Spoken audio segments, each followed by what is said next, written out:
싱킹 브릿지 타임즈 2024년 12월 3일자를 진행하도록 하겠습니다. 구독, 좋아요 부탁드리겠습니다. 오늘의 편집 내용이 되겠습니다. 기후변화, 인구 감소, 탈세계화 사이에서 우리는 앞으로 수십 년 동안 많은 이야기를 하게 될 것입니다. 어떤 예언 같은 현실적으로 또 많은 얘기 같고요. 피터 자이안의 그 레터 속에서 가져왔습니다. 그래서 향후 이 기후변화, 탈세계와 인구 감소가 향후 영향을 계속 미칠 것이다. 이렇게 봤습니다. 최근의 그 기후변화 속에서 그 재해는 이슈 스페인 대홍수 사망자 200명 넘어 51년 만에 최악 재난, 피해 커진 이유는 이런 제목으로 11월 2일 토요일 그 KBS에서 방송한 내용을 하나 샘플로 넣어봤습니다. 그 피해자인 주민들은 정부가 그 예보가 늦었다. 이렇게 얘기를 하는데, 그게 그것 때문에 그런 건지, 하루 만에 한 달 동안인가 올 비가 그냥 한꺼번에 쏟아졌다니까, 그게 이제 기후변화, 그거의 그 영향이라고 봐집니다. 그리고 어저께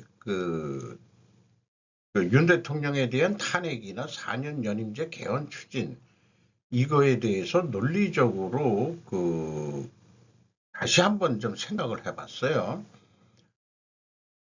충분조건 논리로 만약에 김건희 문제가 미해결이 된다면 그러면은 윤 대통령의 국정 지지도는 20% 이하로 떨어진다. 왜냐하면은 원인 가정을 제가 종교를 한번 가져와 봤습니다. 곰곰이 생각하다가 이 대통령 부부가 종교가 불교로 돼 있죠. 그러면은 이 종교가 불교가 원인이 되면은 필연적으로 존재할 다른 결과가 탄핵이나 4년 연임제 개헌 추진을 한다? 이게 맞을까요? 저는 그런 생각이 자꾸 들어가요. 왜 그러냐? 지금 윤 대통령이 뭐하고 갈등을 일으키고 있냐 그러면은 우리 국회의원들이 개신교는 우파를 장악하고 있다고 그러고 카톨릭은 좌파를 장악하고 있다. 그러니까 대한민국이 불교는 안 보이고 정치를 해먹으려면은 종교색을 있어야 그 후원을 받는다. 이런 거로 이제 물론 저도 물음표를 붙였습니다만은 근데 고집불통이다 이런 얘기도 여기에서 나오는 거 아니냐. 그리고 제 생각에는 불교를 무당과 같은 미신으로 업신여기는 그런 쪽으로 좀 가고 있는 거 아닌가. 이런 생각을 해보게 됩니다.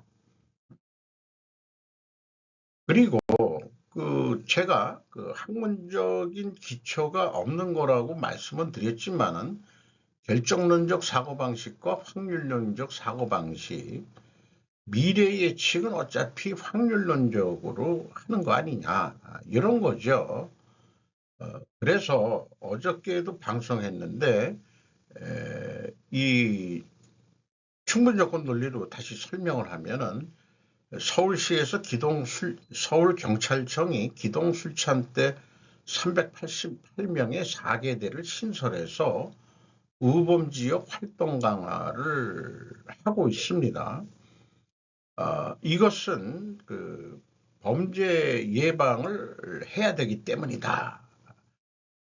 우범지역 대림동 예를 들어서 얘기했는데 중국 조선족 등 거기가 우범지역이고 마약 유통, 이런 거를 그 예방하고 또 실질적으로 잡았다 그러고 이런 거기 때문에 그 거기서 장사하는 그 한국인들은 뭐 이 치안이 안정돼서 좋긴 좋은데 손님이 끊겼어요 이렇게 얘기하는데 이 범죄 예방이 된다면은 다른 지역과 같이 상권이 관광객 감소가 아닌 오히려 증가가 될 거라고 저는 그렇게 예측을 하겠습니다. 지금 당장에 에, 그 활동, 기동술제대 활동이 강화돼서 손님이 떨어졌다는 논리는 그것은 안 맞는다고 생각을 합니다. 괜히 그런 거를 기동술제대 활동을 약간 비하하는 그런 뉴스, 그게 또 누가 힘을 넣는지, 그것도 친중 애들이 또 그렇게 그 언론 기자를 들쑤셔가지고 그런 뉴스를 내게 만든 거 아니냐 그런 생각을 또 지울 수가 없어요. 자, 제 수준에서는 참 매우 어려운 그 제목의 그 내용을 가져왔습니다. 사회주의는 왜 유토피아를 만들지 못했나? 김창원 컬럼니스트가 플레이시안에서 기고를 한 얘기입니다. 제 나름대로는 잘 요약을 했다고 생각을 하고요. 읽으면서 좀 이해를 해보겠습니다. 사회주의 생동하는 유토피아라는 책이 있는데 폴란드 출신 유대인 사회학자이자 사상가인 지그문트 바우먼, 지그문트라고 나가는 쪽이면은 제가 알고 있는 그 독일 쪽그 프로이드 20대 초반에 좀 심취를 했었는데 정신 분석학이죠. 여기에서 우리가 던져야 할 올바른 질문은 그 비전이 이후에 일어난 사건들에 의해 검증되었는지 반박되었는지가 아니라 저는 검증 내지는 반정주의, 칼 포퍼의 반정주의를 그 과학적 사고방식으로 그 신념을 동의하고 옹호하는 입장인데 요게 이제 처음부터 그런 과학적 사고방식 필요 없다 이런 것 같아요. 오히려 대중의 인식 속에 미리 잡은 그 비전의 존재가 이런 표현은 아마 신념이라고 얘기할 수 있겠죠. 어떤 방식으로 또 어느 정도 사건들에 영향을 미쳤는지가 되어야 한다. 이렇게 얘기를 풀어가고 있습니다. 지난 시대의 유토피아를 꿈꾸었던 사람들이 없었더라면 인류는 여전히 벌거벗은 채로 동굴 속에서 비참하게 살고 있을 것이다. 고대 그 선사시대까지 꼭 올라가 가지고 유토피아를 안 가지고 있었다면은 지금도 우리는 그 동물 같은 생활을 하고 있을 것이다. 이렇게 이제 얘기를 하고서 유토피아의 어떤 그 긍정성을 강조하기 위한 것을 인용을 했습니다. 결국 과학적으로 이치에 맞는 쪽은 현실주의자가 아니라 유토피아를 꿈꾸는 사람들이라고 이 과학적인 것까지도 유토피아를 꿈꾸는 사람들이 과학적으로 이치에 맞는다. 이런 또 이 말은 그 어떤 그 신부의 말을 신학자의 말을 인용을 했습니다. 그런데 나는 유토피아가 수행하는 엄청난 역할에 마땅히 기울여야 할 만큼의 주의를 기울이지 않고서는 사회적 삶을 사실상 이해할 수 없다고 생각한다. 자, 유토피아가 엄청난 역할을 기울여야 될 만큼의 주의를 해야 된다. 이런 얘기가 되겠죠. 그런데 유토피아는 인간의 행위의 결과물이기 때문에 강력한 동인이자 추동력으로 역사 속에 개입한다. 현대의 특징은 유동성이다. 근데 지금 유토피아가 왜 잘 실현이 안 되냐 이런 얘기에서 신자유주의를 공격을 하고 나왔어요. 그 신자유주의 때문에 결국 어떤 뭐 유동성이라는 언어를 채택을 해가면서 현대 사회는 자유는 확장되었지만 불안도 거꾸로 극대화되었다. 이렇게 얘기를 하고 있고요. 그런 의미에서 한때 유토피아로 생각되었던 소비에트 연방의 실패를 곱씹어 생각할 필요가 있다. 사회주의는 자본주의적 자유주의의 논리적 확장이었다. 이 표현은 자본주의적 사회주의, 자유주의, 그 칼 마르크스의 역사의 발전 단계 이런 생각과 비슷한 얘기인지 한 수 위에 있는 거다 이런 뜻으로 얘기를 하는 것 같아요. 사회주의 유토피아에서는 자유에 대해서 최상의 가치로 등장하는데 이게 양자는 긴장을 또 조성한다 이렇게 이제 얘기를 하고 있어요. 자유에게는 그와 동등한 힘이 부여된 평등의 원리라는 동반자가 생겼다. 이제 하나가 아닌 두 개의 최상의 가치가 존재하고 그들의 양립 가능성이 조금의 과장도 없는 논쟁의 대상이 되기 때문에 이제 이율배반의 하나의 규칙이 된다. 이율배반의 규칙, 그거는 실존하는 거다. 이렇게 합리화를 하는 표현을 하는 것 같습니다. 프루동이라는 사람은 이름은 들어볼 것 같은데 프루동 이후로 정의와 평등을 밑에서부터 종속과 굴복의 모든 족쇄로부터 자유로워진 개인들의 자발적이고 자연적인 행동을 통해 이루어져야 한다는 생각을 간직해왔다. 그런데 이 유토피아, 사회주의 유토피아를 쓴 저자 바우만은 프루동에 대한 거리를 유지한다. 그게 뭐냐? 밑으로부터의 자유 이런 것이 프루동이 얘기했는데 우리가 경영적인 용어를 쓴다고 하면 버텀업을 하는 그런 형태죠. 그런데 이 바우만은 거리를 유지한다는데 반대 의견이나 마찬가지죠. 무제한적인 개인의 자유를 바탕으로 국가 수준의 통합된 사회를 건설한다는 것은 도무지 믿기지가 않는다. 따라서 다른 진영의 사회주의자들은 강력한 국가기구가 사회정의를 가져오는 유일한 수단이라고 생각한다. 요게 이제 마르크스 같은 사람들이라고 얘기를 하고 있습니다. 경제 재구성은 요거는 이제 그 컬런 리스트가 추가로 집어넣은 거고요. 사회주의 유토피아의 궁극적인 이상으로 크게 다가올 최종 목표인 인간 영혼의 궁극적인 해방을 위한 전제 조건이지만 결정적 요인이 되기는 어렵다.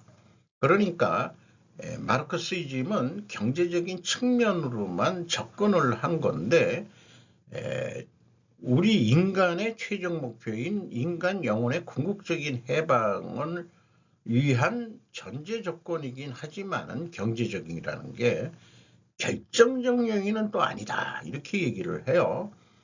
이런 것들은 지금 유럽 사회가 경제적으로 안 좋아지는 것을 무마하려고 하는 것 같은 그런 느낌도 지울 수가 없습니다. 자유와 평등, 사회주의 전망을 둘러싼 자발성과 비자발성은 사회주의 유토피아가 결코 해결하지 못한 난제였다. 그게 이제 유럽 전체를 사회 민주주의라고 표현하기도 하죠. 약자를 보호하는 것과 자유 사이의 박탈을 방지하는 것과 자유 사이의 화해는 예나 지금이나 그리고 앞으로도 확실히 사회주의 유토피아 중심적인 이율배반으로 남을 것이다. 그러니까 자유와 그 평등 이것은 그 이율배반으로 계속 남을 거다. 그래서 우리가 현실 사회주의에서 절망하는 부분이 바로 이 지점이다는 얘기예요. 결국 현실 사회주의의 어느 국가도 양자의 조화를 보여주는데 실패했다. 그런데 지식인만이 그 탈출을 감행할 수 있는 것이다라는 결론을 도출하고 있습니다. 이게 저는 PC주의가 나올 수밖에 없는 거다. 없었던 거 아닌가 그런 생각을 해보게 되는데 결국 그 지식인 엘리트가 자기네들 중심이고 나머지는 시다발이 뭐 20대 8이라고 20대 80이라고 얘기를 한다면은 일반 국민들은 속된 말로 우리나라에서 쓰는 용어는 개돼지다. 뭐 영화를 보더라도 그 주인공들은 뭐 총을 맞고도 살아나는데 액션 영화 보면은 엑스트라는 수없이 죽어가는데 그 개인의 평등과 자유 뭐 이런 거를 그런 사람들한테 적용할 수 있겠어요? 하나의 소모품처럼 죽어나가는데 주인공이 총만 쐈다면 그냥 치명상을 입고 그냥 다 쓰러지는데 주인공은 총을 맞아도 안 죽어요. 부상만 있고. 그런 영화 많습니다. 그렇게 제가 좀 아재 개그식으로 비유를 해봅니다. 가라타니 고지는 이런 사람은 누군지 저는 잘 모르겠지만 사회주의 유토피아를 칸트의 주제적 이념으로 설명한다. 그러니까 평등이 아니고 그 사회주의 유토피아를 주제적 이념이라고 어떤 수직적인 그런 게 필요한 거 아니냐. 규제적 이념은 구성적 이념과 달리 현실화되기 어렵지만 언제나 북극성으로 등장해 지향해 나가야 될 방향은 가르쳐주는 거 아니냐. 규제적 이념이라는 게 규제적 이념으로서의 사회주의가 실질적으로는 우리에게 실현된 적은 없지만 말이다. 그러면은 지금 이 사회주의 유토피아를 되게 이제 이 현실을 비판하는 여기까지는 그린 거로 이해는 됩니다. 그러나 이제 결론법에서 이거를 뒤집어요. 근데 뒤집는 거를 성서 인용을 하네요. 보이는 희망은 희망이 아니다. 눈에 보이는 것이 누가 희망하겠느냐. 이런 신약성서 로마서를 인용하면서 이건 로마서 같은 거 이런 거는 사도 바울이 한 얘기죠. 예수가 한 얘기는 아닐 거예요. 그래서 이제 마지막 결론은 뒷장에 좀 표현했는데, 제가 이거를 표현하기 전에, 이거를 그 자유와 평등이라는 게 현재 이율배반이라고 한 거를 뭐 모순이라고 얘기하든, 백등 대립이라고 얘기하든 자유와 평등은 사실 대립되는 개념 아니냐. 그런데 이 풀어매긴 걸 가지고는 이 BC는 니즈예요. 필요 조건이고 원스는 전제 조건이라고 하는데 우리가 요구하는 열망이라고 얘기를 해보죠. 자유도 열망을 하고 평등을 열망하는데 이게 상호 이율배반적이라고 이렇게 진단을 지금 한 거죠. 그리고 이런 것들의 최종 목표를 인간 영혼의 해방이라고 얘기를 했습니다. 우리가 언제 인간 영혼이 구속이 돼 있는 건지 그건 잘 모르겠어요. 저는 그렇게 철학적으로 인간 영혼의 해방이라는 말을 쓰면은 뭐 너무 고차원적으로 들리는데 개인적으로는 제가 좀 정물적인 인간이라서 그런지 모르지만은 잘 이해가 안 됩니다. 어쨌든 이 말은 고차원적인 의미고 추상적인 용어이기 때문에 목표 자체가 추상적이면은 그 이하도 다 추상적으로 풀어매길 수밖에 없는 거죠. 규제적 이념으로서의 사회주의 유토피아는 우리에게 실현된 적이 없다. 근데 그 사실 때문이라도 사회주의 유토피아를 아직도 추구해야 할 충분한 이유가 된다고 하면서 현재 쓰러져가는 이유, 유럽의 사회 뭐 민주주의라고 부른다면은 끈을 안 놓고 미련을 두고 있는 그런 거 같이 느껴져요. 실현 불가능한 것을 가지고 그것을 추구해야 할 충분한 이유라고는 저는 그 상식적으로 실현 불가능하면은 그거는 추구해야 될 이유가 아니지. 예를 들어서 제가 직물적이니까 A가 기업이 돈을 버는 거라면은 이게 어떤 그 돈을 버는 것에 갈등이 있다. 그런데 이 실현된 적이 한 번도 없다.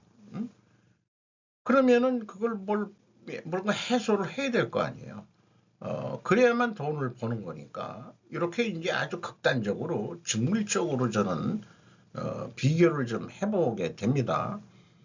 그래서 이 사회주의 유토피아라는 것은 유럽 지식인애들의 말장난 같은 기분이 좀 들어가요. 물론 심오한 게 없는 게 아니지만은, 일반 사람들 말을 어렵게 하고, 그 다음에, 그래서 이거는 너희들 천민들이 들어올 영역이 아니야. 우리 엘리트들이 하는 지식인들의 영역이야라는 식으로 얘기를 풀어나가고 있는데, 또 책을 팔라고 또 책을 쓴 거 아니에요.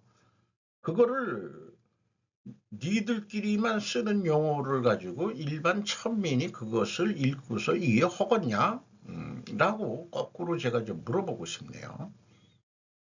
컬럼의 내용으로는 갈등 대립 해소들을 그려보기 매우 어렵다. 이 필요 조건, 인간 영혼을 해방하는데 필요 조건이 뭔지 저는 잘 모르겠어요. A. 인간 영혼의 해방이란 공통 목적은 상식적인 것인가? 너무 어렵다. 추상적인 목적은 그 이하도 추상성을 띨 수밖에 없다.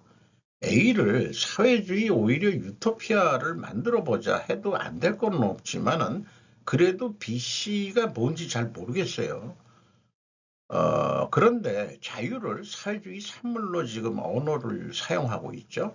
그럼 신자유주의가 과거의 자유주의를 고쳐 말하는 것인지 잘 모르겠습니다. 그것도. 자유와 평등은 사회주의 신물이 아닌 것으로 저는 읽어왔고, 그건 민주주의의 산물 아니었던가.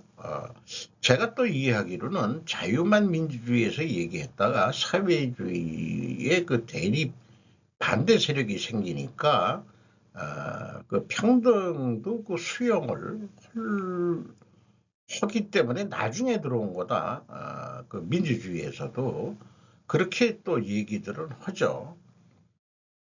너무 고차원적인 사상성으로 나가지 말자. 세계는 원래 평등하지 않다는 것을 알면 되는 거 아니냐. 왜 그러냐. 저는 인간의 구조물인 인간의 피라미드를 보면은 인간 구조도 그렇게 돼 있다 이거예요. 그게 왜 그러냐. 그거 원인은 인간이 본래 그렇다. 그렇게 생각할 수밖에 없는 거고, 뭐 예를 들어서 무슨 매드맥스라고 호주에서 처음 만들었던 미래 시대 얘기인가 그런 거라도 무슨 어떤 무슨 세력 무슨 세계력 하지만은 대부분 거기에 두목이 있고 그 밑에 충성하는 똘마니들이 있고 이런 식의 미래뿐이 예상을 못하거든. 인간의 상상력의 한계는 평등이라는 유토피아적인 미래를 그려내지는 못하고 있습니다. 그래서 이 모순을 해소할 방법은 뭐가 있겠느냐. 그런 것은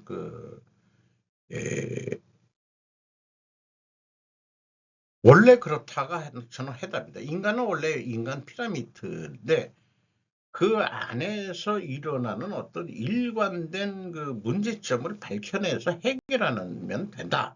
이렇게 좀 견해를 말씀드리고 싶어요. 앞에 유토피아하고 맥락이 조금 유사한 내용의 또 뉴스가 있습니다.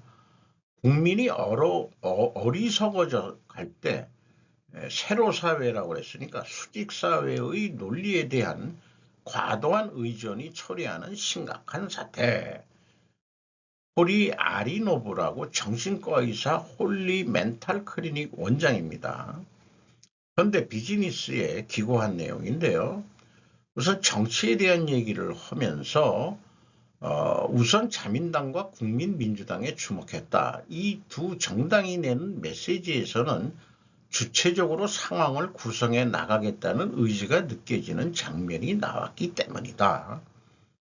그러나 통일교회와의 연계가 의심되는 세력과의 대결 자세를 보여 강력한 반발을 받는 당내 정치 속에서 타협을 강요당한 것으로 보인다. 그 타협적 자세를 국민은 엄격하게 판단하고 거절 의사를 표시했다.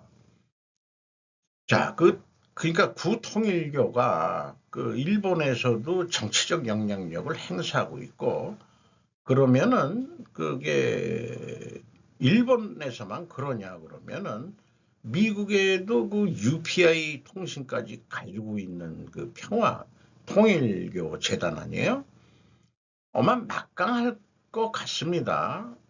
그런 그 전제를 깔고서 생각해 봐야 될 것 같아요. 어쨌든 그 이번에 그 아주 그 과반수를 못하게 해가지고 전국 운영을 어렵게 만들었다 이렇게 되는데, 이게 그 일본 주도형 그 나토를 일본이 주도해서는 만들 순 없지. 미국 말 들어가면서 해야지.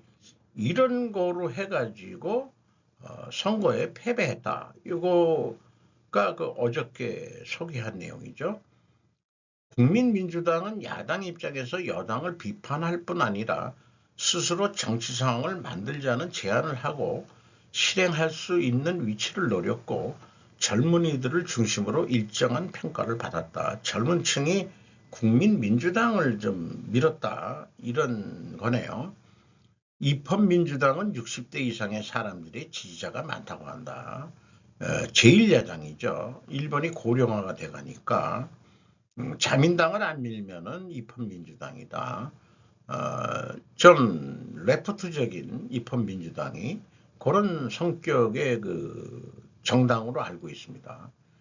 고령자, 즉 사회에서 일정한 권익을 확보하고 있는 사람들이 많다고 생각하는 층이 강하게 여당을 비판하는 정당을 지지하고 있는 상황은 일본의 비틀린 상황을 읽어내는 하나의 열쇠다. 그럴지도 모르죠. 동시에 낡은 것이 기능하지 않게 되고 있지만 새로운 형태도 아직 태어나지 않은 그 위험함만도 느끼고 있다. 일본의 나르시시즘, 자기 위안이라고 봐야 되겠죠. 정신성이 나타내는 특징의 하나는 종속사회의 논리의 과잉의존이다. 이게 사무라이 시대 때부터 뭐 그렇게 일본 국민들을 평가를 하고 있죠. 이것이 통용되지 않게 되고 있다. 이는 환영할 만한 일이다. 아까 그 자유평등에서 이제 그 평등 쪽으로 간다면은 오랜 세월 여당의 입장에 섰던 자민당에 대해서는 그러한 세로 사회의 논리에 대한 과잉 뭐 잊어버렸고요. 유지하고 온전히 그것을 강화하려는 경향이 지금도 있는 거 아닌가 하는, 그래서 그 불신감이 저기 그 반대 방향으로 향하고 있다 이런 뜻인 것 같습니다. 그래서 그 구두로 아까 좀 말씀드렸지만은 제 생각을 먼저 말씀드리면은 중요한 선거 결과를 정신과 의사가 진단했다. 인간 사회의 수직적 피라미드 구조 속에서 일관되게 흐르는 것을 찾아 해결하면 된다. 구체적으로 연세가 길수록 그 다단계 그 피라미드 구조라면은 지시와 보고 단계의 왜곡 현상이다. 이런 것들을 잘 해결하면 되는 거다. 저 얘기는 하나의 그 측면을 좀 말씀을 드리고 싶네요. 이런 생각도 뭐 제가 창출해서 해낸 생각은 아니고, 사실은 제가 그 제약이론 매니아니까 편집증 환자, 편집증 쪽으로 그 제약이론 경영이라는 범주를 정치사회까지 확대해서 얘기를 하고 있는 겁니다. 국민이 판단력을 잃고 점점 어리석게 되고 있는 거 아니냐. 이 수직사회라는 게 그런 얘기를 하는 것 같고요. 일본이 그런 형태가 많다. 인간관계에 갈등이 생겼을 때 현실적인 과제를 발견해 그 해결을 목표로 한다는 것보다는 제가 하는 게 이거죠. 갈등이 생겼을 때 우리 그 재해기론 입장에서는 현실적인 과제를 발견해서 그 해결을 목표로 하고 있는 거죠. 그런데 사람들이, 국민들이 그런 것보다는 자신이 상대보다 세로 사회의 논리에서 상위인 것, 상대가 하인 것을 주위에 인정시키는 작업들만 하는 거 아니냐. 그 후에 책임을 하이라고 인정되는 것에 떠넘겨 싸게 사역한다는 것이 중요해진다. 그러니까 이익은 자기가 챙기고 문제가 생기면은 그 밑에 애들한테 떼냉기는 거. 이런 전형적인 인간이 저는 우리나라에는 그 이재명이라고 봅니다. 성남시장 할 때부터 경기도지사 할 때부터 지금 그 거론되고 있는 것들은 자기는 모른다. 딱 밑에 애들 애새끼들이 한 거다. 부정에 대해서 이렇게 얘기하는 작자이죠. 그래도 적당한 의존은 필요하다고 결론을 내고 있습니다. 조직이나 집단은 과제 해결이나 목적 달성을 위해 활동해야 한다. 그리고 특정한 목적의 달성을 위해서는 그에 적합한 지식이나 기능, 경험을 가진 사람들이 중시되고 그 사람들이 영향력을 발휘하는 상황이 준비되어야 한다. 이 조직이나 집단을 그냥 기업이라고 보자고요. 기업의 그 특정 목적이 뭐예요? 돈 버는 거죠. 이 돈을 벌기 위해서는 그에 적합한 지식이나 기능 경험을 가진 사람들이 중시되고 그 사람들의 그 영향력을 발휘하는 상황이 준비되어야 된다. 거기서 필요한 것은 일정의 종적 사회의 논리의 의정과 승인이다. 지시, 명령과 보고라는 그런 인간의 제도가 있는 거죠. 그것이 이제 왜곡이 안 되게 하면 되는데 왜곡이 있다는 게 이제 현실적인 문제고요. 그러한 조직의 논리에 얽히는 것이 싫은 경우에는 인간관계나 사회적인 활동을 피하게 돼서 고립하게 되는 거죠. 그 어느 쪽도 아닌 경우에 높은 사람에게 언제나 대드는 반항적인 태도를 나타내게 된다. 그래서 이 현재 그 일부 정치인들이 사춘기의 어린아이 같은 심성을 가지고 있는 거 아니냐.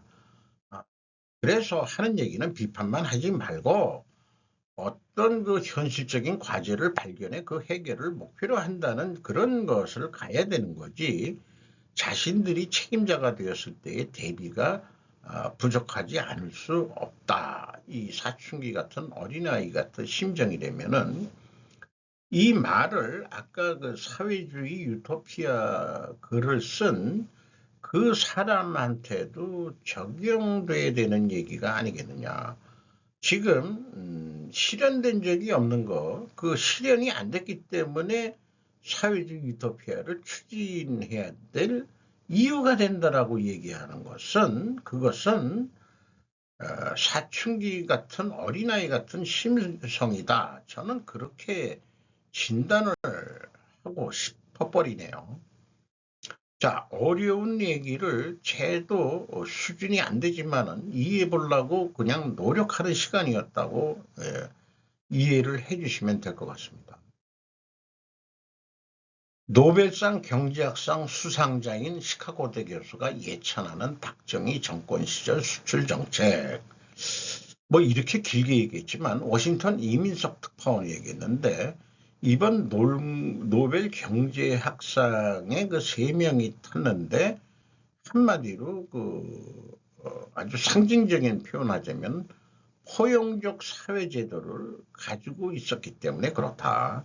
요즘은 그 포용이라는 용어, 인클루시브라고 영어로 되어 있던가 그래요. 이 포용이라는 얘기는 그 글로벌 금융자본 세력이 들고 나왔던 거로 알고 있습니다. 갑자기 그런 용어들이 2015년부터 우리나라에 그 소개되기 시작했죠. 로스차일드 여사가 그 소개하면서부터 그렇습니다. 어쨌든 그 쇠퇴하는 국가는 그런 포용적 그 사회제도가 아니고 한국이 그렇게 발전한 거는 포용적인데 그러면서 이 남한과 독재국가 북한의 경제발전 차이를 근거를 잡았는데 그러면서도 그 박정희 대통령의 국가주도형 개발정책이 가져온 경제발전은 처음에 공격을 했는데 부인하지는 않았다. 왜? 박정희도 독재 정권이었으니까는 경제가 쇠퇴해야 되는데 오히려 박정희 대통령 시절 때 우리나라가 경제 발전을 한 거죠. 그러면 자기네들 논리에 안 맞는데 부인하지는 않고 그래서 또 뭐 그런 독재자였어요. 하지만 그는 국가 발전에 정말 집착했어요. 세계 역사에서 지도자가 이렇게 성공한 경우는 많지 않습니다라고 인터뷰에서 얘기를 뭔 말을 하는 건지 모르겠어요. 얘네들이 그러면은 그러니까 독재를 하더라도 경제 발전은 할 수 있는 거예요.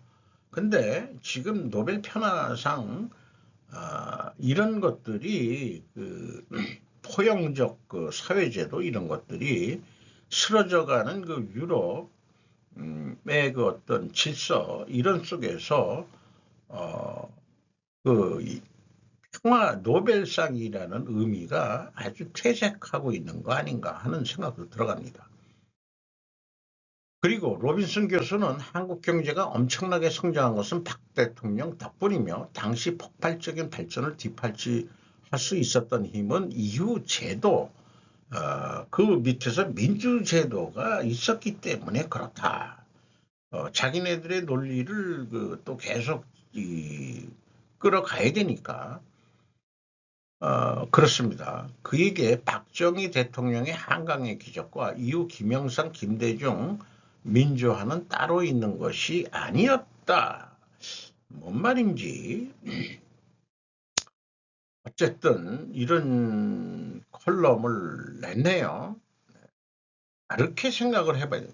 정치체제가 독재다 아니면은 민주다 이거하고 관계없이 경제발전은 정치체제하고 무관할 수도 있다는 것을 한번 나중에 또 좀 다뤄봐야 될 것 같아요. 그 경제발전한 부가 누구 하나 공산당에만 잘 살게 갈 거냐.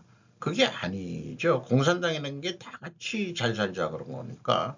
근데 문제는 다 같이 못 사게 된다는데 이제 현실적인 실패가 있었죠. 아주 상징적으로 지금 공산주의 이름으로 버티고 있는 나라가 중국하고 북한인데 베트남은 어떻게 해결할지 몰라요. 공산당이 지배를 하고 있는데 베트남 경제 발전 잘 되고 있잖아요.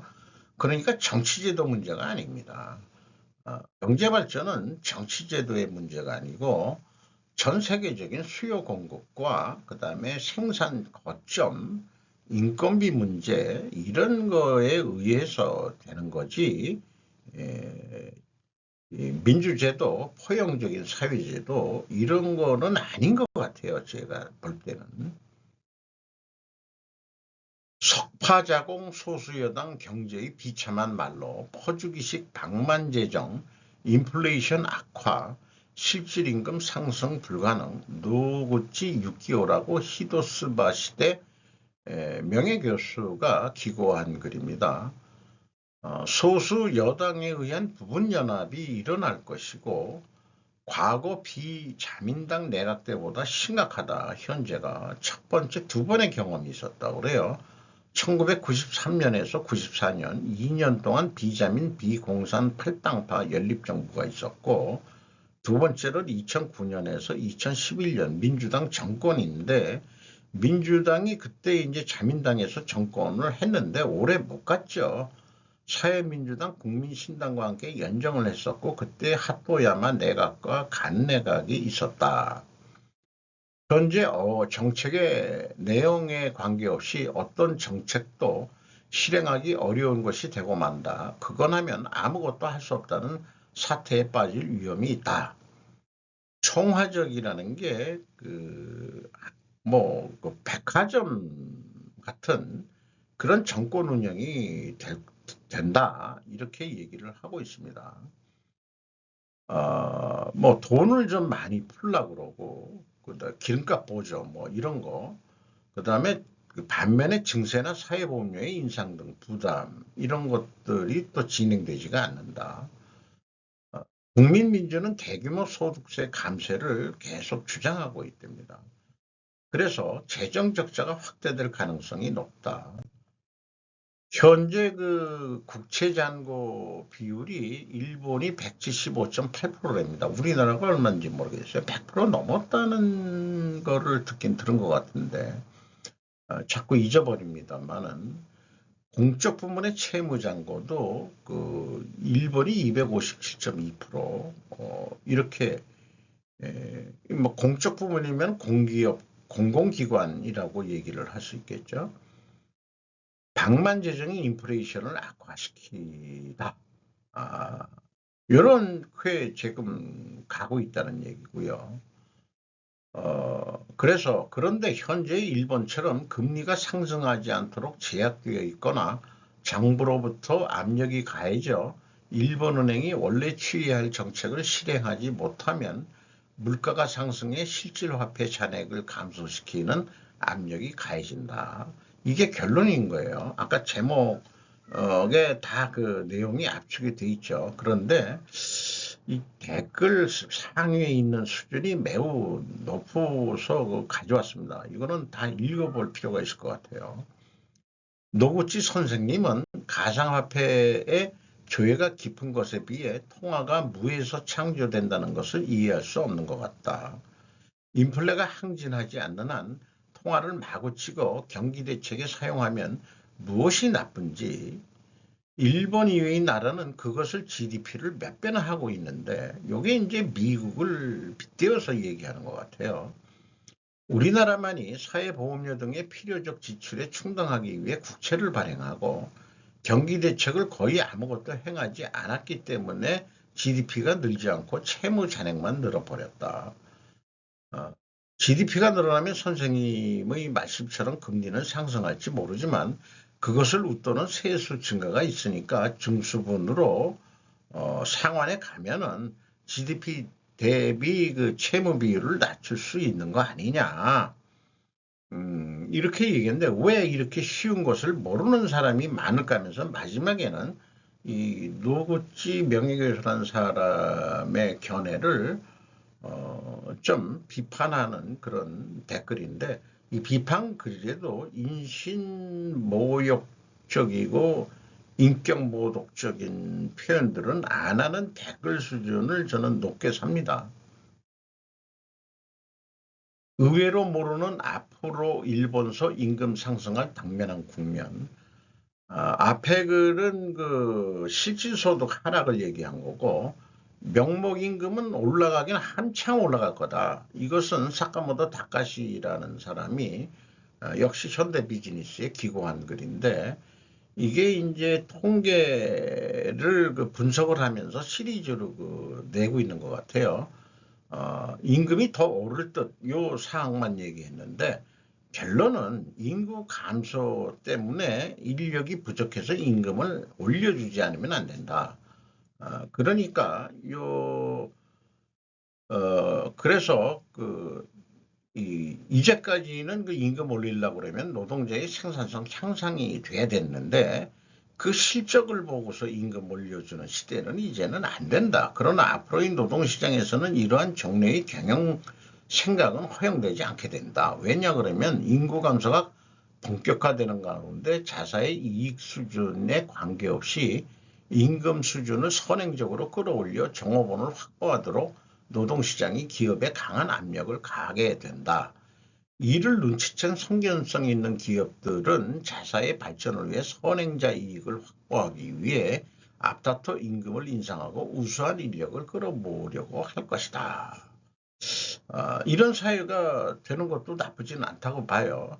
그런데 인구 감소로 노동력 감소 상황이다. 이를 값싼 이민 노동력으로 대응해 왔지만 미국마저 이제는 이민 억제 정책을 쓰고 있다. 그래서 이민의 그 저임금 이민 세력이 안 들어온다면 블루 컬러가 화이트 컬러만큼 고임금 시대가 올 것이랍니다. 앞선 내용은 실질 소득에 대한 언급이 이었는데 한국도 마찬가지일 거예요. 이에 적응하지 못한 중소기업을 도태될 수밖에 없을 것이다. 그리고 이민 취업도 우리나라보다 싸다고, 아니 우리나라 임금보다는 싸지만 자기네 나라 수준에서는 높아가지고 이민을 오는 취업 이민도 있는 얘기지만은 아마 그 지식 노동자라든지 자격 노동자 이런 사람들만 들어오려고 하지 말 맞다나 그 저급 생산지 이런 쪽으로는 또 한계가 있을 거다.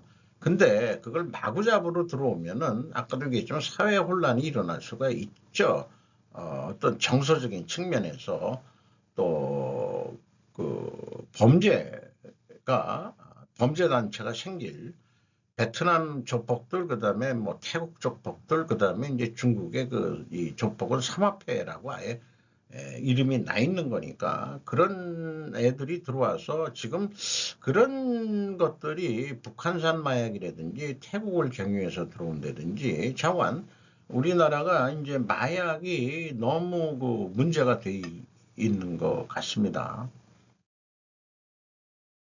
고려엔 공개매수 종료 후 유증 긴급 검토 실사시기 착오했다고 해명을 했답니다. 금감원 지장의 해명, 공개매수 종료 후 시장 불안정성 커져 증자 추진했는데 14일부터 실사는 기재 논란에 공개매수용 실사 결과 사후 활용하면서 좌우 잘못 기재된 거다. 그러니까 그 14일이라는 것은 이 공개 매수를 위한 차입을 하면서 그때가 이제 14일인데 이게 이런 그 실무자적인 그 실수를 했다면은 그것도 고려인이 별로 그런 경험을 없던 처음 해보는 거니까 좋게 해석할 수도 있는데 그 재무통 애들의 수준이 또 그 연관해서 이제 외부에 공시하고 하는 것은 일반적으로 그 재무가 직접 하는 게 아니고 보통 이제 외부 공시라든지 이런 업무 역할은 나름대로 그 법대 출신이나 이런 애들이 어디에 많이 포진해 있냐면 총무 인사 뭐 이런 쪽에 이제 많이 포진해 있거든요. 그러니까 또 그 재무 쪽은 잘 모르니까 뭘 하다가 뭔가 내부 의사소통에 이게 좀 문제가 불거진 것 같아요. 그게 그 내부 관리의 고려한 수준이 아직 조금 프로페셔널 냄새가 그 회장의 의지를 그 법적으로 잘 풀이해 나갈 그 밑에 임원 애들도 뭐 어디 그 재무통에서 그 높은 데서 뭐 금융 통해서도 들어왔다 뭐 이런 얘기가 이제 그 뉴스에 비치는데 실무적인 표 작성하는 것은 아까 밑에부터 오는데 그 보고 과정에 왜곡이 일어나는 거죠. 인간 사회라는 게. 그거를 이렇게 찝어낼 수 있는 능력이 있어야 되는데 바쁘다 보니까 또 못 봤다 뭐 이런 식으로 얘기할래는지 어떤지는 모르겠어요. 이게 그 사무적인 애라 이런 것들 좀 프로페셔널 냄새가 안 난다 이런 생각을 해보게 되네요. 이상 마치도록 하겠습니다.